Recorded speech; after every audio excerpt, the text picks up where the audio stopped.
சிறகடிக்க ஆசை சீரியலில் எல்லா கஷ்டங்களையும் தாண்டி வர முத்து மீனாவோட பேர் யாருக்கெல்லாம் பிடிக்குமோ அவங்கெல்லாம் நம்ம சேனலுக்கு சப்ஸ்கிரைப் பண்ணிவிட்டு லைக் பட்டனை தட்டி விட்டுருங்க.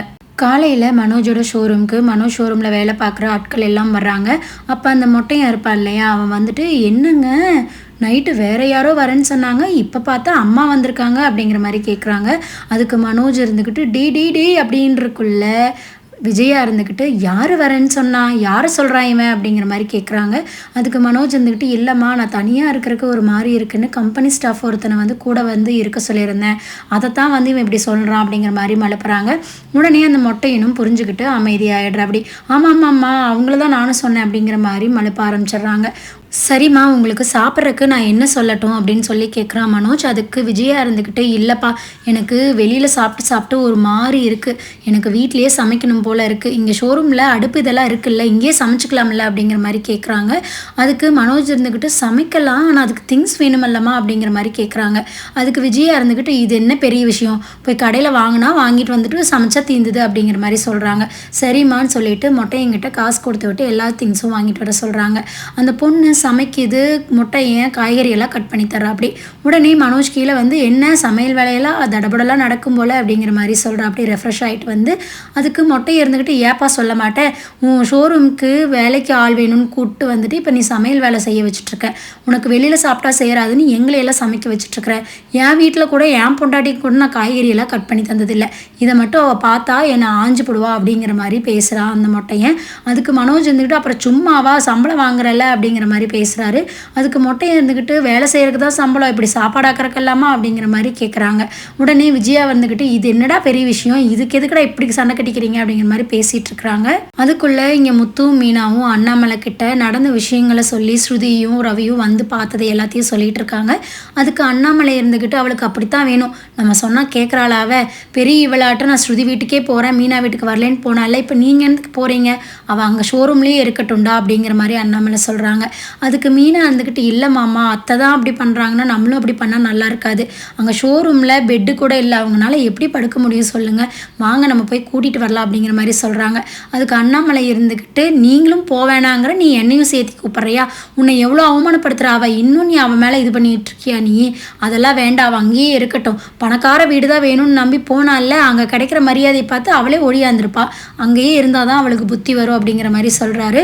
அதுக்கு முத்து இருந்துக்கிட்டு இல்லைப்பா நாங்களாவது போய் கூட்டிகிட்டு வந்துடுறோமே, பாவம் இல்லை எத்தனை நாளைக்கு அங்கே இருக்க முடியும், சாப்பாடும் இல்லாமல் நம்ம வீட்டுக்கு வந்துட்டோம்ப்பா அப்படிங்கிற மாதிரி சொல்கிறா அப்படி.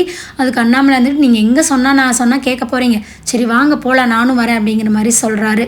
அண்ணாமலை முத்து மீனா 3 பேரும் ஷோரூம்குள்ளே என்ட்ரு ஆகுறாங்க. அவங்க ஷோரூம்குள்ளே வர்றதை பார்த்துட்டு விஜயா இருந்துக்கிட்டு மனோஜ் கிட்ட டி மனோஜ் இவங்களுக்கு யாரா சொன்னது, இவங்களுக்கு எப்படி விஷயம் தெரிஞ்சுது, இவங்க எதுக்கு இங்கே வராங்க அப்படிங்கிற மாதிரி கேட்குறாங்க. அதுக்கு மனோஜ் இருந்துக்கிட்டு தெரியலையேம்மா அப்படிங்கிற அப்படி.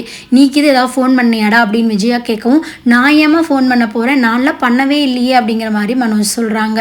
உள்ளே வந்து அண்ணாமலை என்ன விஜயா இங்கே என்ன நடக்குது அப்படிங்கிற மாதிரி கேட்குறாங்க. என்ன நடக்குது ஒன்றும் இல்லையே, நான் சும்மா தான் மனோஜை பார்த்துட்டு போகலான்னு வந்தேன் அப்படிங்கிற மாதிரி பதட்டமாக பேசுகிறாங்க.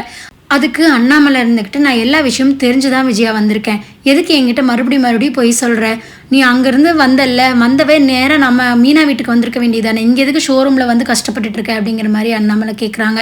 அதுக்கு விஜயா இருந்துக்கிட்டு நான் அங்கே வரமாட்டேன்னு உங்களுக்கு தெரியும்ல அப்படிங்கணும், ஏன் அங்கே வரமாட்டேன், அவங்க உனக்கு அப்படி என்ன பண்ணிட்டாங்க, ஸ்ருதி வீடு பணக்கார வீடுன்னு போனேன்ல பின்ன அங்கேயும் இருக்கலல்ல அப்படிங்கிற மாதிரி அண்ணாமலை பேசுகிறாங்க. உடனே மனோஜ் கிட்ட திரும்பி ஏன் மனோஜ் அவளுக்கு தான் அறிவில்லை இங்கே வந்திருக்கானா, நீயாவது சொல்லி தாட்டி விடுறது இல்லையா, நீயும் கூப்பிட்டு உட்கார வச்சுக்கிட்டு சமையலாக்கி போட்டுட்ருக்க அப்படிங்கிற மாதிரி அண்ணாமலை கேட்குறாங்க. அதுக்கு மனோஜ் இருந்துக்கிட்டு நான் எங்கப்பா சொன்னால் அம்மா கேட்க போகிறாங்க, இருக்கிறேன்ட்டாங்க, இனி நான் போக சொன்னால் அம்மா என் மேலே கோவப்படுவாங்க, அதனால தான் நான் சொல்லலை அப்படிங்கிற மாதிரி சொல்கிறாங்க. உடனே விஜயா ஷாக் ஆகி மனோஜை பார்க்குறாங்க. ஏன் மனோஜ் உனக்கு நான் இருக்கிறது உனக்கு அவ்வளோ இடைஞ்சலாக இருக்கா, நீ கூட இப்படி பேசுகிற அப்படிங்கிற மாதிரி சொல்கிறாங்க. அதுக்கு மனோஜ் இருந்துக்கிட்டு இல்லைம்மா நான் அப்படி சொல்ல வரல அப்படின்னவும் அண்ணாமலை இருந்துக்கிட்டு ஏன் விஜயா எல்லாத்தையும் குதர்க்கமாகவே யோசிக்கிற, இங்கே வந்து எப்படி நீ இருக்க முடியும், வா நம்ம மீனா வீட்டுக்கு போகலாம் அப்படிங்கிற மாதிரி கூப்பிடுறாரு. அதுக்கு விஜயா இருந்துக்கிட்டு இல்லைங்க நான் அங்கே வரல, நான் இங்கேயே மனோஜ் கூட இருந்துக்கிறேன் அப்படிங்கிறாங்க. மனோஜ் ஒரு மாதிரி பேந்த முழிக்கிறாரு. அம்மா இங்கேயே இருந்தாங்கன்னா கண்டிப்பாக அது ஒத்து வராது அப்படிங்கிற மாதிரி மனோஜ் யோசிக்கிறா அப்படி. அதனால அம்மா கிட்ட அம்மா தான் அப்பா இவ்வளோ தூரம் சொல்கிறாருல நீங்கள் போங்கம்மா அப்படிங்கிற மாதிரி சொல்கிறாங்க. மீனாவும் முத்துவும் ஏன் இவ்வளோ பிடிவாதம் பிடிக்கிறீங்க? முத்து இருந்துக்கிட்டு கேட்குறா. அப்படி ஏன் அங்கே வந்து இருந்தால் என்ன ஆக போகுது? ஸ்ருதி அவங்க அம்மா அப்பாவை விட நல்லாவே மீனா அவங்க அம்மா பார்த்துக்குவாங்க, வாங்க நம்ம அங்கே போகலாம் அப்படிங்கிற மாதிரி கூப்பிட்றாங்க. மீனா வந்துட்டு ஆமா அத்தை வாங்க, உங்களுக்கு எந்த குறையும் இல்லாமல் நான் அங்கே பார்த்துக்குவோம் அப்படிங்கிற மாதிரி மீனாவும் கூப்பிட்றாங்க. அதுக்கு விஜயா இருந்துக்கிட்டு அதுவே 10க்கு 10 ரூமு, அந்த ரூமில் நீ என்னை நல்லா பார்த்துக்க போறியா அப்படிங்கிற மாதிரி கேட்கவும் அண்ணாமலைக்கு கோபம் வந்துடுது. ஏன் இப்போ நீ பெரிய பங்களாவுக்கு தானே போனேன், அங்கே உன்னை நல்லா பார்த்துக்கிட்டாங்களா? இங்கே பாரு விஜயா, பார்த்துக்கிறதும் பார்த்துக்காததும் பணத்தில் இல்லை, மனசில் இருக்குது. மீனா உங்கள் அம்மாவும் நம்மளை நல்லாவே பார்த்துக்குவாங்க, அந்த மனசு அங்கே கிடையாது, அது உனக்கு தான் புரிய மாட்டேங்குது அப்படிங்கிற மாதிரி அண்ணாமலை பேசுகிறாங்க. அண்ணாமலை இருந்துக்கிட்டு ஆமாம் அங்கே அப்படி என்னதான் உனக்கு அவமானமாக நடந்தது அப்படின்னு கேட்கவும் அவங்க கட்டஞ்சாயாங்கிறாங்க, அது என்னமோ கேரளா ரைஸுங்கிறாங்க, எனக்கு எதுவுமே ஒத்துக்கலைங்க. அதுவும் இல்லாமல் நேற்று பார்ட்டி வச்சாங்க, அங்கே அவங்களோட ஃப்ரெண்ட்ஸ் எல்லாம் வந்திருந்தாங்க, அவங்க முன்னாடி என்னையும் ஆடுங்கன்னு அந்த அம்மா கம்பல் பண்ணுதுங்கிற எனக்கு பயங்கரமாக கோவம் வந்துருச்சு, அதுதான் வந்துட்டேன் அப்படிங்கிற மாதிரி சொல்லவும் முத்து பயங்கரமாக டென்ஷன் ஆகிடுறா. அப்படி என்னது ஆட சொன்னாங்களா, இதெல்லாம் பண்ண சொன்னாங்களா, நீங்கள் ஏன் கம்முன்னு வந்தீங்க, எனக்கு ஃபோன் பண்ணி இருந்திருக்கலாமல்ல, இருங்க நான் அந்த ஆளை வச்சுக்கிறேன் அப்படிங்கிற மாதிரி ஒரு மாதிரி கோவமாக கிளம்புறாங்க. அதுக்கு அண்ணாமலை இருந்துக்கிட்டு டேய் இருடா, இருக்கிற பிரச்சனை பத்தாதுன்னு நீ வேற பண்ணாத அப்படிங்கிறாரு. அதுக்கு மீனா இருந்துக்கிட்டு எப்படி மாமா அவங்க அத்தையை வந்து இவ்வளோ இன்சல்ட் பண்ணியிருக்காங்க, நம்ம கேட்காம இருக்க முடியுமா, நம்ம வீட்டுக்கு கெஸ்ட்டாக வந்தவங்களே எப்படி பார்த்துக்கணுன்னு கூடவா அவங்களுக்கு தெரியாது அப்படிங்கிற மாதிரி பேசுகிறாங்க. அதுக்கு அண்ணாமலை இருந்துக்கிட்டு விடுமா, அவங்க குணம் நம்மளுக்கு தெரிஞ்சது தானே, நம்ம அங்கே போயிருக்கக்கூடாது, போனது இவ தப்பு, அது சொன்னால் இவளுக்கு புரியுதான்னு பாரு அப்படிங்கிற மாதிரி அண்ணாமலை சொல்கிறாங்க. உடனே முத்து இருந்துக்கிட்டு சரி வாங்கம்மா நம்ம அங்கே போகலாம் அப்படிங்கிற மாதிரி கூப்பிட்றாங்க. அதுக்கு விஜயா இருந்துக்கிட்டு நான் வரல, நான் இங்கேயே இருந்துக்கிறேன்னு சொல்லவும் அண்ணாமலை இப்போ நீ வரப்போறியா இல்லையா விஜயா, இவ்வளோ பேர் கூப்பிட்றல்ல உனக்கு என்ன அவ்வளோ ஒரு இது அப்படிங்கிற மாதிரி கேட்குறாரு. விஜயா கிட்ட மீனாவும் கெஞ்சுறாங்க, அத்தை வாங்கத்தை நாங்கள் கண்டிப்பாக உங்களை நல்லபடியாக பார்த்துக்குவோம் அப்படிங்கிற மாதிரி சொல்கிறா மீனா. சரி நான் உங்கள் வீட்டுக்கு வரேன், ஆனால் ஒரு கண்டிஷன் அப்படின்னு சொல்லி விஜயா சொல்லவும் மீனா இருந்துக்கிட்டு என்ன அத்தை அப்படின்னு கேட்குறாங்க. நான் உன் வீட்டுக்கு வரணும்னா உன் தம்பி அங்கே இருக்கக்கூடாது அப்படிங்கிற மாதிரி விஜயா சொல்கிறாங்க. எல்லாருமே ஷாக்காக பார்க்குறாங்க. அண்ணாமலை வந்துட்டு இது என்ன நீ இருக்க போகிறதே கெஸ்ட்டா, இதில் அவங்க வீட்டு ஆளுகளை இருக்கக்கூடாதுங்கிற அப்படிங்கிற மாதிரி அண்ணாமலை சொல்கிறாங்க. அதுக்கு விஜயா இருந்துக்கிட்டு அவன் எனக்கு என்னென்ன பண்ணான்னு உங்களுக்கு தெரியும்ல, அவன் இருக்கிற வீட்டில் நான் எப்படி இருக்க முடியும், கண்டிப்பாக என்னால் இருக்க முடியாது, அவனை வேற எங்கேயா தங்கிக்க சொல்லுங்கள், இல்லைன்னா நம்ம 2 பேரும் எங்கேயா வெளியில் போயிடலாம் அப்படிங்கிற மாதிரி கேட்குறாங்க. அதுக்கு மீனா இருந்துக்கிட்டு முத்துக்கிட்ட பார்க்குற. அப்படி முத்து இருந்துக்கிட்டு அது எப்படிம்மா சத்யாவை வெளியில் தங்க வைக்க முடியும் அப்படிங்கிற மாதிரி கேட்குறாங்க. அதுக்கு விஜயா இருந்துக்கிட்ட சரி வெளியில் தான் தங்க வைக்க முடியாதுன்னா அவன் என்கிட்ட ஒரு வார்த்தை கூட பேசக்கூடாது, அவன் என் கண்ணிலேயே படக்கூடாது அப்படிங்கிற மாதிரி விஜயா சொல்கிறாங்க.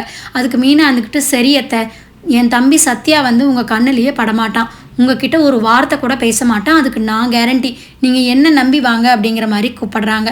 விஜயாவும் இவ்வளோ பேர் சொல்கிறாங்களே சரி சத்யா தான் நம்ம கண்ணில் படமாட்டானேங்கிற தைரியத்தில் சரி நான் வரேன் அப்படிங்கிற மாதிரி சொல்லிடுறாங்க. எல்லாருமே மனோஜ்கிட்ட சொல்லிட்டு கிளம்ப போகும்போது மனோஜ் வந்துட்டு எல்லாரும் போகிறீங்க, நான் மட்டும் இந்த ஷோரூமில் எலிக்குள்ளே இருக்கணும் அப்படிங்கிற மாதிரி சொல்கிறா. அப்படி அதுக்கு முத்து இருந்துக்கிட்டு நீ தானே இந்த எல்லாத்துக்கும் காரணம், அனுபவி அப்படிங்கிற மாதிரி சொல்லிட்டு வண்டியில் ஏறி போயிடுறாங்க. உடனே மனோஜ் பக்கத்தில் இருந்த அந்த மொட்டையை இருந்துக்கிட்டு பாஸ் எப்படியோ நீங்கள் தப்பிச்சிட்டிங்க பாஸ், இல்லைன்னா ரோஹிணி மேடம் இங்கே இருந்ததை உங்கள் அம்மா ஈஸியாக கண்டுபிடிச்சிருப்பாங்க அப்படிங்கிற மாதிரி சொல்கிறாங்க. அதுக்கு மனோஜ் இருந்துக்கிட்டு ஆமாண்டா நல்ல வேலை தெரியலை, தெரிஞ்சிருந்து நான் ஒரு வழி ஆயிருந்திருப்பேன் அப்படிங்கிற மாதிரி சொல்கிறாங்க. இதுதான் இனி வர்ற எபிசோடுகளில் நடக்கும்னு நான் நினைக்கிறேன் ஃப்ரெண்ட்ஸ். நீங்கள் என்ன நினைக்கிறீங்கிறத மறக்காமல் கமெண்ட்டில் சொல்லுங்கள்.